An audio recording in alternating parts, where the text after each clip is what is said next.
के साथ निधि मिश्रा, जहां एक और वायरल वीडियो का सिलसिला लगातार जारी है, सुर्खियों में वायरल वीडियो लगातार जारी है, तो वहीं उत्तर प्रदेश की राजधानी की सियासत में जिस तरह से करवट है वो भी लगातार जारी है। जहां एक और समाजवादी पार्टी के अध्यक्ष अखिलेश यादव रमाकांत यादव से मुलाकात करने पहुंचे थे, आजमगढ़ गए थे, वहां पर उन्होंने जेल में अपने विधायक से मुलाकात की।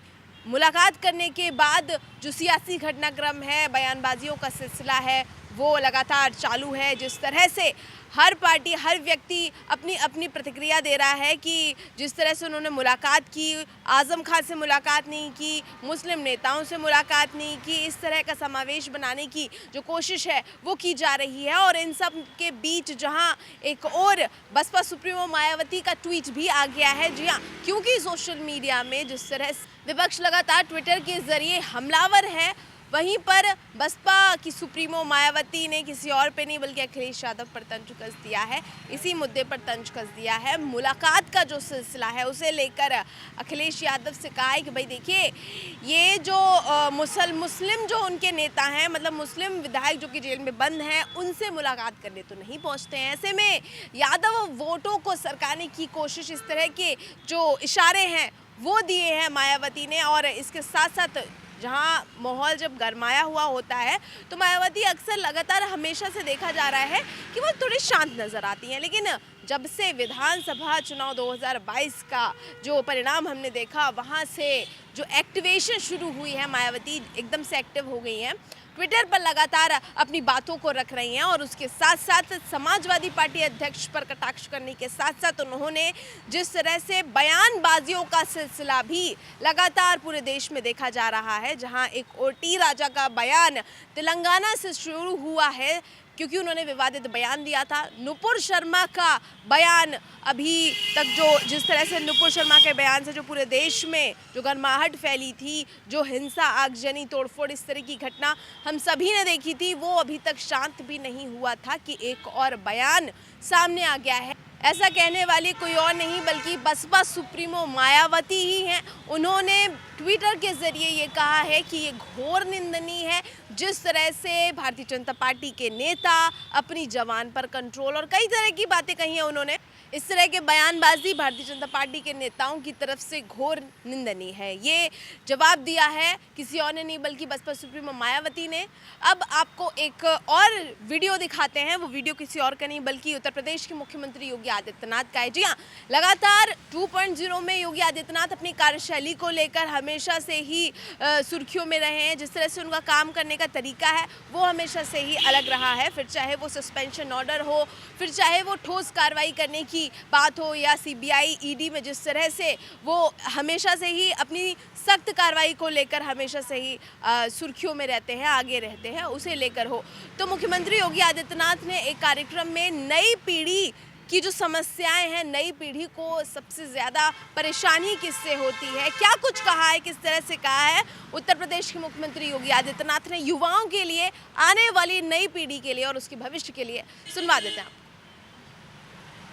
वर्तमान में युवा पीढ़ी के सामने जो सबसे बड़ी चैलेंज है वह है नशा। नशा के कारोबारी युवा पीढ़ी के भविष्य के साथ खिलवाड़ कर रहे हैं और इसलिए नशा के खिलाफ उत्तर प्रदेश पुलिस बल को अब एक बृहद अभियान छेड़ना होगा।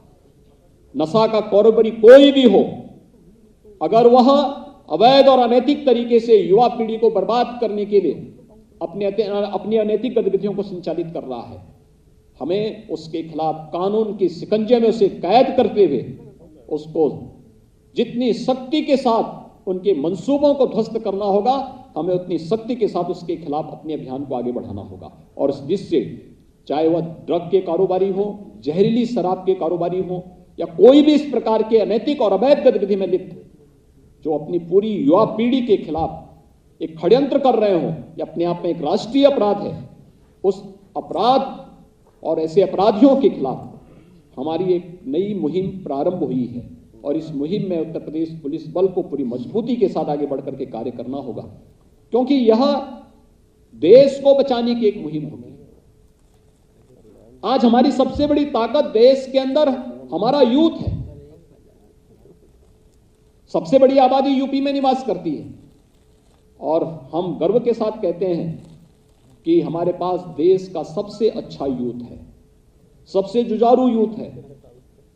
इस युवा पीढ़ी के भविष्य के लिए हमें किसी माफिया और किसी भी ऐसे अपराधी को कोई छूट नहीं देनी चाहिए जो युवा पीढ़ी के भविष्य के साथ खिलवाड़ कर रहा हो। और इस अवसर पर जब हम राणा बेनी माधव भगत सिंह जी को स्मरण कर रहे हैं तो उनके अमर सेनानी वीरा पासी को कौन विस्मृत कर सकता है। वीरा पासी ने भी उनके साथ मिलकर के इस पूरे आंदोलन को एक रूप दिया। हजारों सैनिक शहीद हुए, लेकिन उन्होंने कहीं भी आजादी के लिए आजादी से कम कुछ भी स्वीकार नहीं, इसको लेकर के वे निरंतर लड़ते रहे, निरंतर कार्य करते रहे।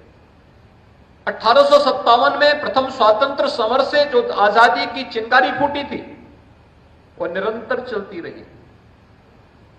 1922 में गोरखपुर के चोरी चौरा में, 1925 के लखनऊ के काकोरी में और ऐसे अनगिनत स्थानों पर 1947 के पहले उत्तर प्रदेश के अंदर भी, देश के अंदर भी देश की आजादी के लिए आम जनमानस का, स्थानीय नेतृत्व और देश के नेतृत्व के एक आजादी की ये लड़ाई निरंतर जारी रही और उसी की परिणति थी कि अंततः 15 अगस्त 1947 को देश को स्वाधीनता प्राप्त होती है। आज जब हम यहां पर 218वीं जयंती पर आए हैं राणा बेनी माधव भगत सिंह जी की, यह हमारा सौभाग्य है कि हम सब देश की आजादी के अमृत महोत्सव कार्यक्रम की साक्षी बने हैं। आपने देखा होगा जब प्रधानमंत्री जी ने लाल किले की प्राचीर से 15 अगस्त 2022 को पूरे देश के प्रति अपना संबोधन दिया, उसमें उन्होंने देश के नागरिकों को कुछ संकल्पों के साथ जोड़ने के लिए भी आगामी कुछ कार्य योजना उनके सामने प्रस्तुत की। आजादी हमें मिली, ये सच है। अनगिनत त्याग और बलिदान से, शौर्य पराक्रम से आजादी मिली, ये भी सच है। आजादी के बाद इन 75 वर्षों में हमारे वीर सैनिकों ने भारत की आजादी को अक्षुण्य बनाए रखने के लिए अपना सर्वोच्च त्याग और बलिदान दिया है, जिनमें से एक सैनिक यहां पर आज परमवीर चक्र विजेता के रूप में श्री संजय कुमार जी हमारे सामने ही बैठे हुए हैं। लेकिन क्या इतने भर से कोई देश अपनी एक लंबी यात्रा के लिए तैयार माना जा सकता है? दुनिया की वर्तमान प्रतिस्पर्धा के साथ अगर हमें अपने आप को जोड़ना है तो हम सबको आज के साथ दुनिया की इस प्रतिस्पर्धा के साथ अपने आप को खड़ा करना होगा। ये केवल सरकारें नहीं कर सकती, सरकार नेतृत्व दे सकती है, सरकार कार्य योजना बना सकती है। समाज का हर एक तबका जब अपने अपने क्षेत्र में अपनी अपनी जिम्मेदारियों का निर्वहन करने लग जाएगा, तब हम उस लक्ष्य को लेकर के आगे बढ़ सकते हैं। उसे प्राप्त करने में फिर हमें कोई कठिनाई नहीं होगी। और इसीलिए प्रधानमंत्री जी ने देश को आजादी के शताब्दी महोत्सव की तैयारी के लिए अभी से जुटने के लिए आह्वान किया है। तो उत्तर प्रदेश के मुख्यमंत्री योगी आदित्यनाथ लगातार एक के बाद एक अलग अलग तरीके से बता रहे हैं कि आने वाले भविष्य में उत्तर प्रदेश को किस तरह से विकास की ओर उज्जवल रखना है और किस तरह से पूरा समावेश होगा। ये सब आप देखेंगे सिर्फ और सिर्फ 4 PM पर। मैं निधि मिश्रा, नमस्कार।